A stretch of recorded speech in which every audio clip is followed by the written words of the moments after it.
Hi, you guys, and welcome back to the podcast. We are the Carwells. I'm Emily. And I'm Sarah, and we are, as you know, Airbnb interior designers and investors.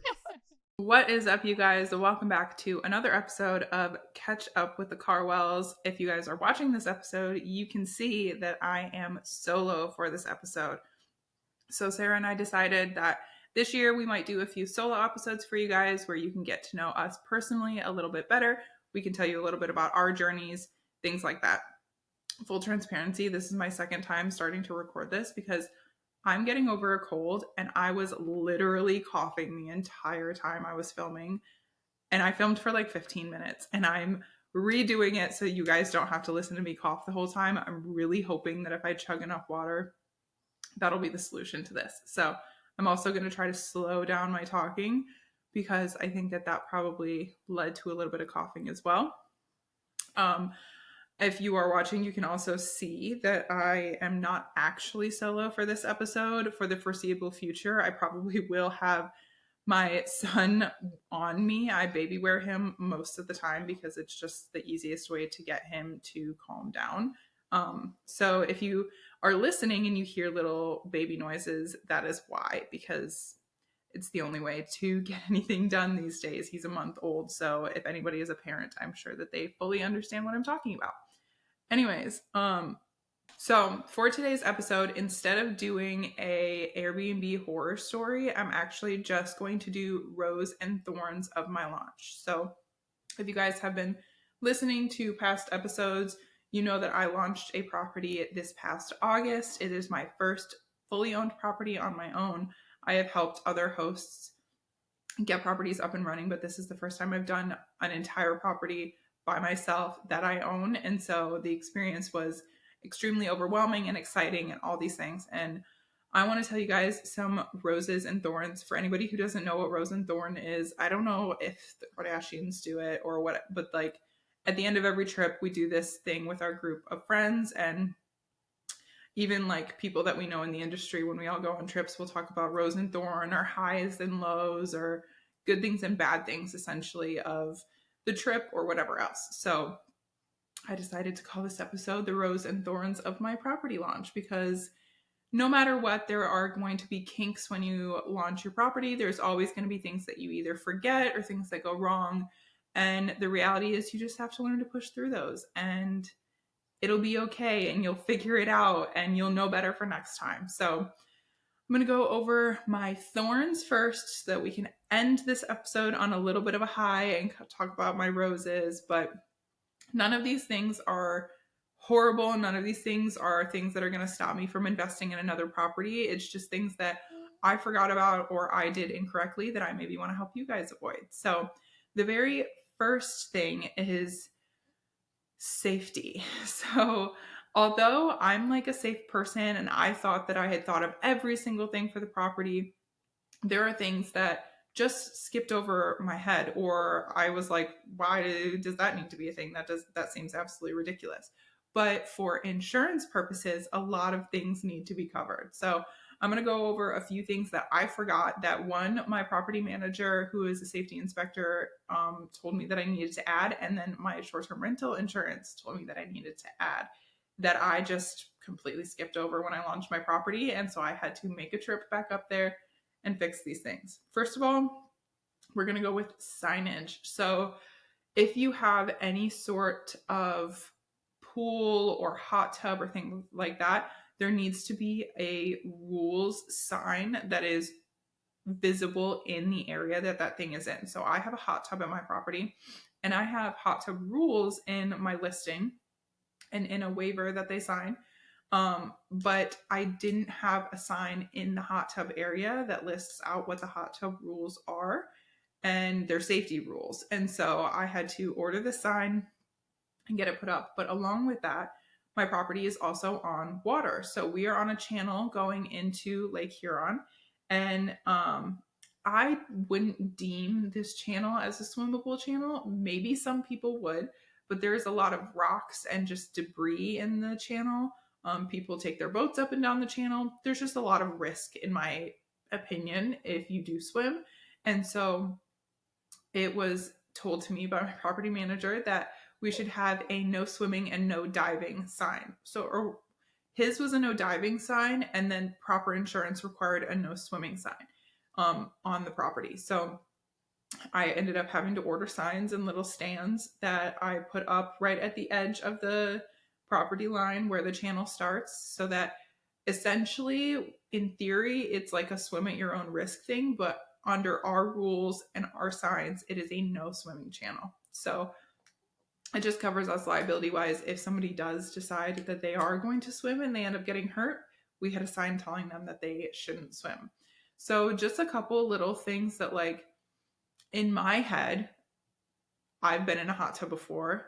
I know the rules of going into a hot tub, and we had it in the waiver that they signed. So I didn't think that there needed to be a sign like posted anywhere, but there does. And then same thing, if I walked up to this channel and I saw rocks and debris in the water, I wouldn't swim.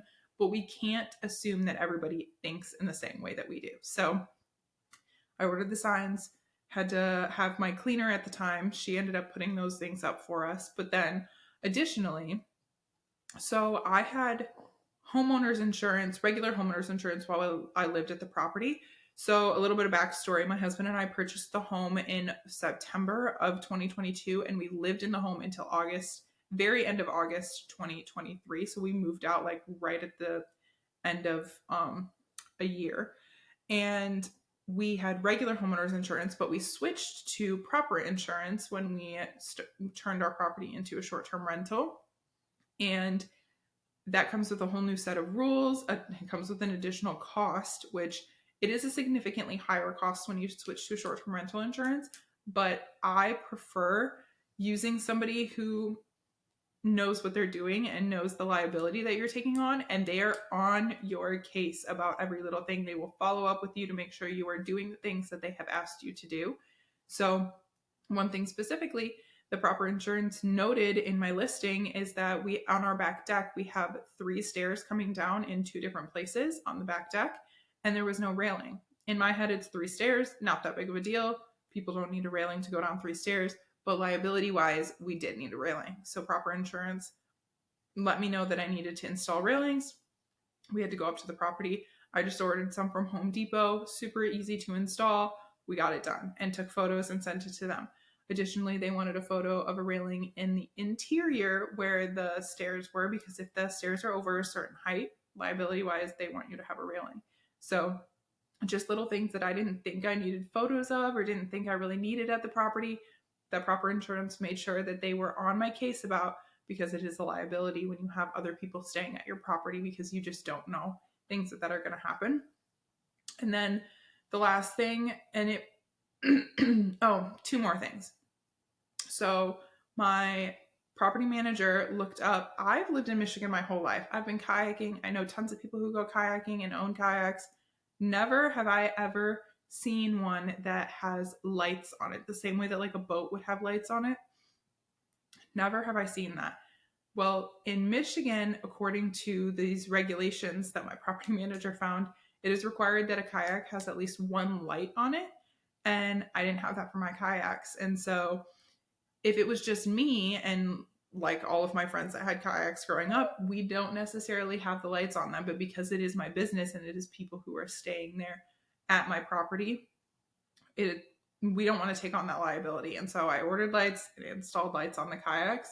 And then the last thing was we have a baseboard heating, and so there's a boiler that comes with that. And because it's an older system, they need inspections of it more often, or something like that is what they told me. And there was an inspection done, like a basic inspection done when we purchased the home. That was like part of our main inspection, but it needed to be an inspection done by an HVAC professional within the past 5 years. And we didn't have that information from the seller. So I had to hire somebody to come out and do an inspection on it. And they ended up letting us know that it was a little dirty. There was some soot buildup. He didn't think it was a big deal, but he recommended it being cleaned.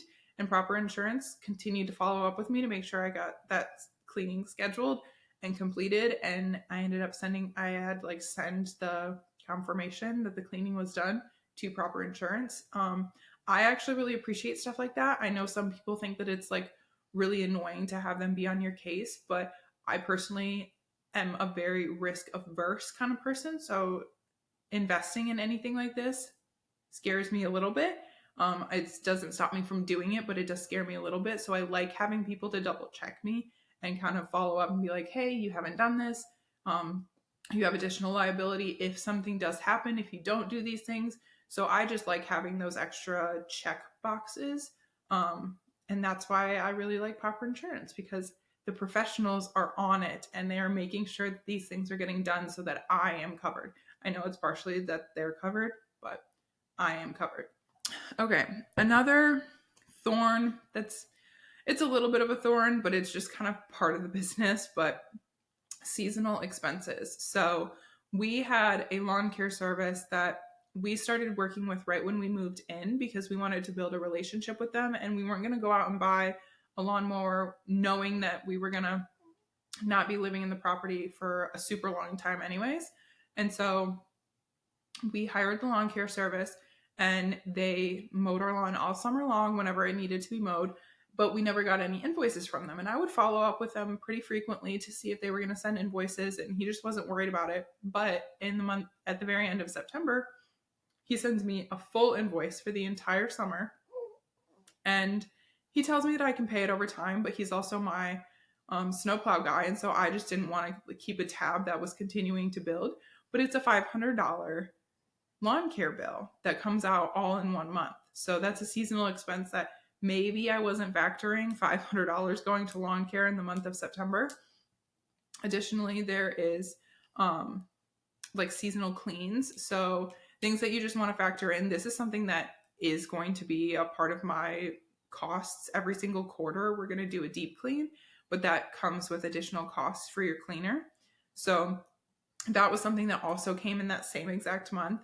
And then another thing was in the month of November, we do our seasonal flips.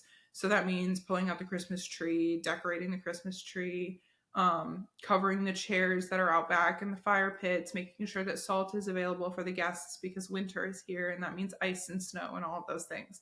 So all of these are additional costs that I knew were coming, but a lot of them came in the same month. And so at the beginning, especially because like our pricing is off-season pricing, all of those things kind of came all at once, and it just wasn't the most fun to have a lot of cost at the same time.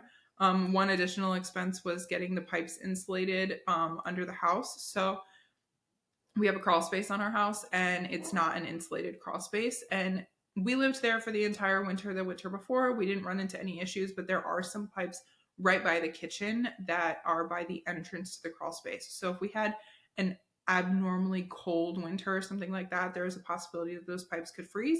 So we decided to preemptively have him come and insulate those pipes because we aren't getting that crawl space insulated until hopefully this coming year.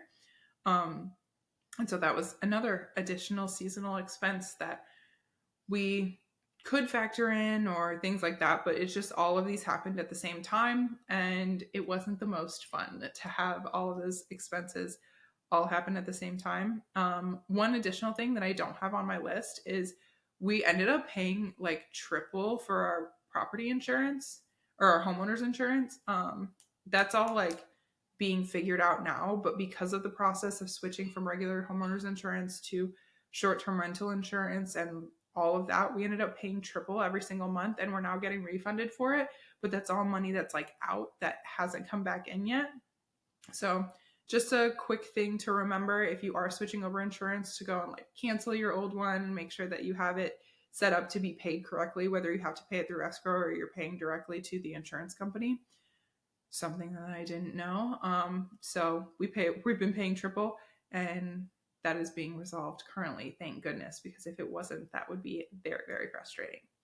My last thorn, and this is one that's a little hard for me because I feel really bad about it, but this is a business and we have to make business decisions.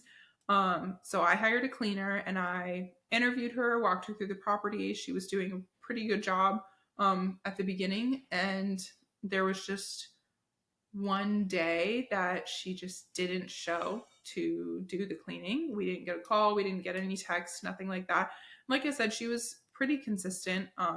There were like a few things, but it's mostly just like new property kinks that we're still figuring out the system of like what we actually need and how things need to be done. And so I don't put any of those kinks on her. I think it was just like a new property and figuring out how to navigate cleaning it. And so, but this one day she just didn't show up. And I happened to look at the camera that day because I hadn't turned off my ring notifications or something like that. For those of you that don't know, I have a property management company. So I, in theory, don't necessarily have to plug into my property because I have hired somebody to do that. But I hadn't turned off my notifications and I didn't get a notification that somebody had showed up to clean that day. And so I messaged the management company and they hadn't heard from her either, but they have like a specific time that they go and check to make sure the cleaners are at every property. And thank goodness I had checked because they were able to kind of resolve the issue. But it was like one of our first same day check-ins that this happened. And so I was in panic mode. Luckily they resolved it. They were able to call somebody, get somebody to show up. And we ended up having to let that cleaner go because she was unreliable in that way.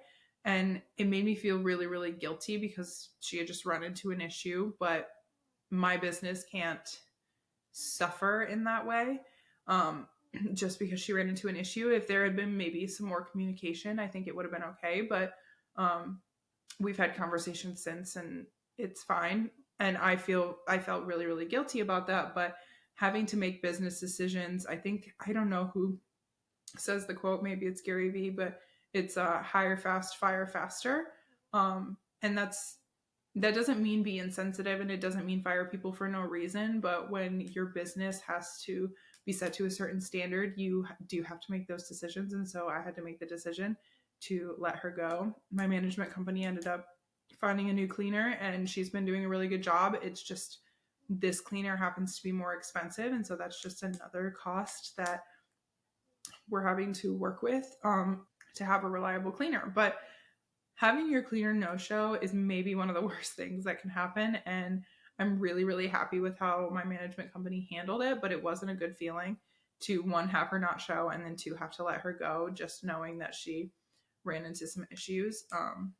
But yeah, so that was a pretty big thorn of my launch, and having that happen so quickly after my launch I was like, oh, Airbnb is just, or short-term rental is just going to throw me into the fire on this one because I feel like people run into cleaner issues all the time. And mine just happened to happen like a month into my property being launched. But let's get into some upsides. I feel like I'm rambling in this episode.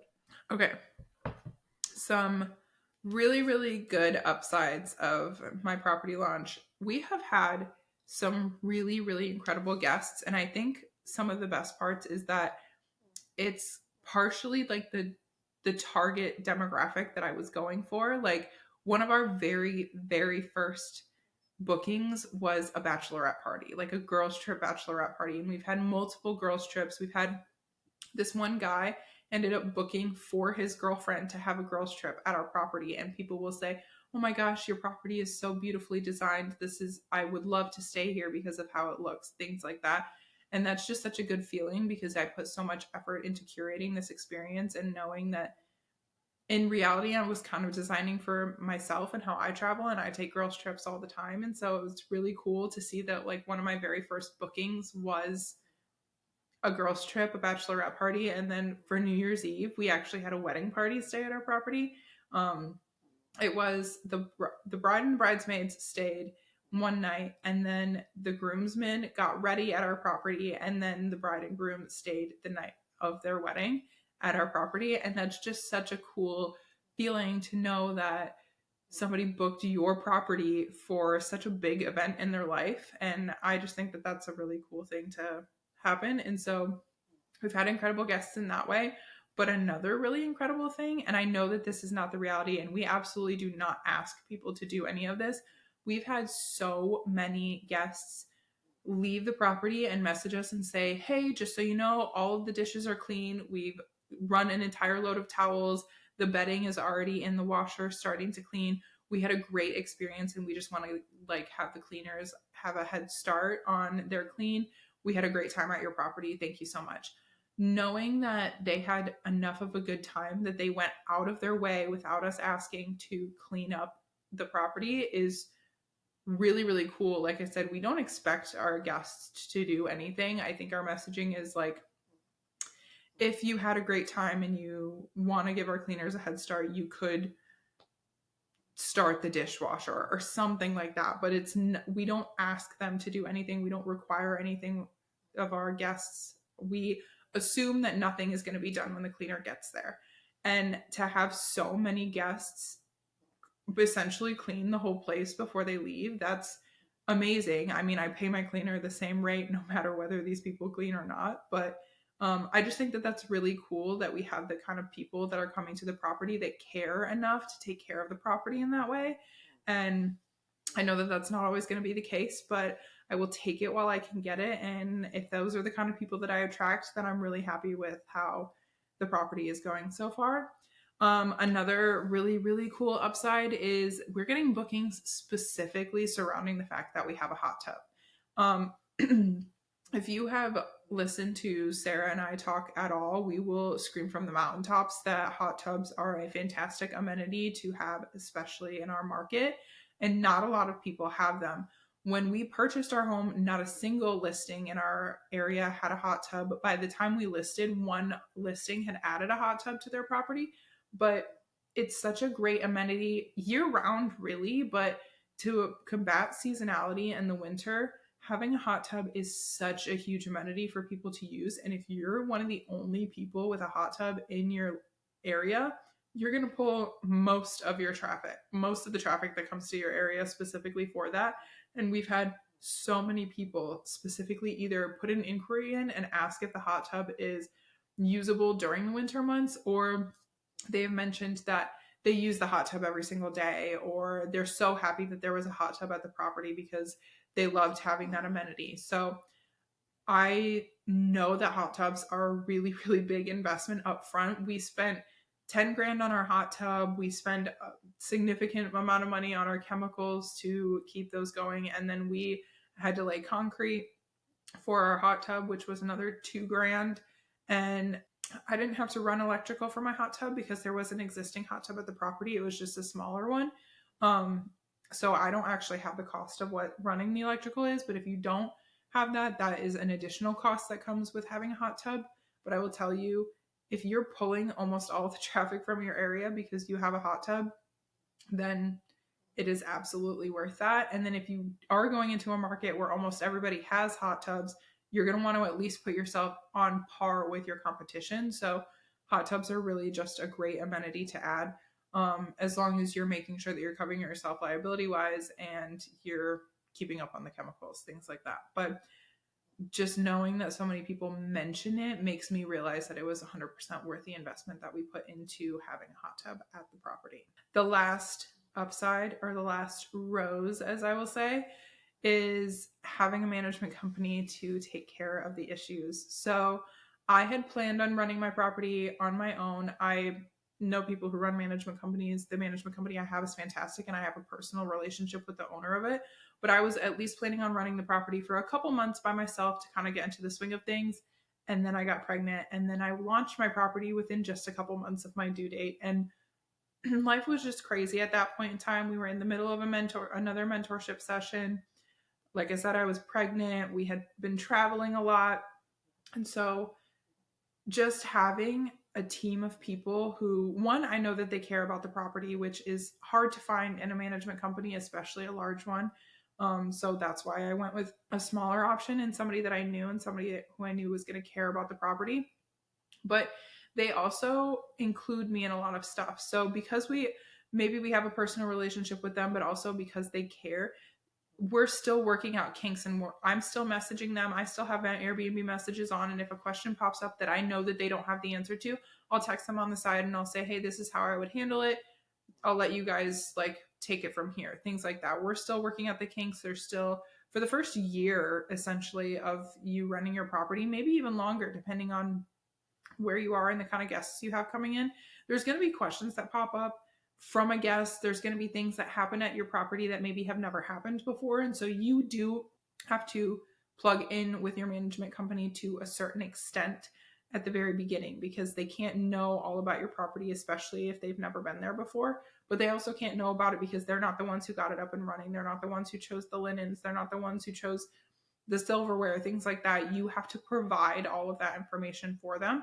So we're still in communication a lot of the time, but having my property management company handle when my cleaner didn't show up that one time, when the sink clogged because one of the guests put something down the sink, they ended up finding a plumber. They got me 2 different quotes and they said, hey, which one do you want? And I said, go with this one. The plumber showed up, took care of the issue. I got billed for it. But I didn't have to handle any of that on my own. When my cleaner didn't show up, I was in a different state going to a work event. So I didn't have the time to handle that issue, and they handled it for me. So having a management company, although I do have to plug in to a certain extent, they handle 95% of the things, and I just have to plug in here and there when they have questions, or when I feel the need to plug in or ask a question, they're there to answer it for me. I cannot tell you how nice that is, especially for the stage in life that I am at. Not everybody is at that stage in life, and a lot of people want to run their property and kind of learn how it works, and that is totally fine. But I will say most people will eventually get to the point where it's either too much or you want your time back, which is a huge reason why we do this, is to get our time back. So knowing how to find a good management company is going to be a huge asset for you. Obviously, we always recommend Federico and his management company, Blackbird Hospitality Management, because he just cares. He cares about the quality of your property. He won't take on a property that he doesn't think is up to the standard that he holds his properties to. He trains his team to care just as much about the property as he does. He's a safety inspector, so he makes sure that it's even safer than I would make the property. There's so many things about a good management company that he just has already in his, but obviously he's not the only one out there, and doing your due diligence and making sure that you're asking the right questions is really important.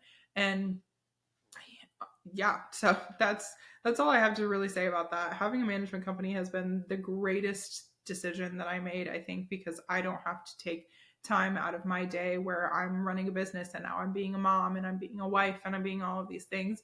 I don't have to take the time out of my day to run my property because they're doing it for me. So that is my roses for launching my property. I think that this was such a ramble episode, and I'm really sorry if I spoke really fast. I'm not used to talking this much. Obviously, you guys know that Sarah does a lot of the talking most of the time because that's her personality, and I'm not typically the one who does a lot of the talking. So I hope that this episode was interesting for you guys. I hope maybe you learned some lessons going into launching your guys' properties. I'm sure that I will do another one of these for my next property launch, because there's no way that I'm going to get it perfect every single time. There are going to be things that are forgotten. There's going to be kinks that happen because of the property itself, whatever else. And I just want to bring light to that. I want you guys to know that it's okay to make mistakes, but you should keep going and keep investing, and don't not launch your property because you're worried about mistakes happening.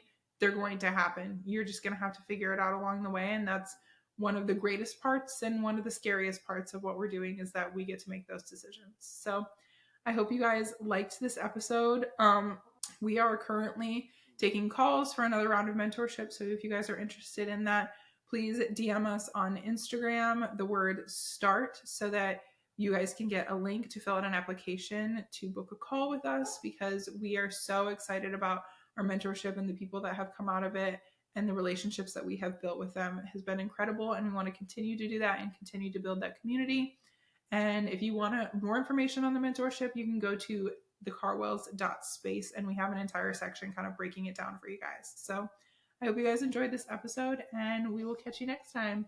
Bye.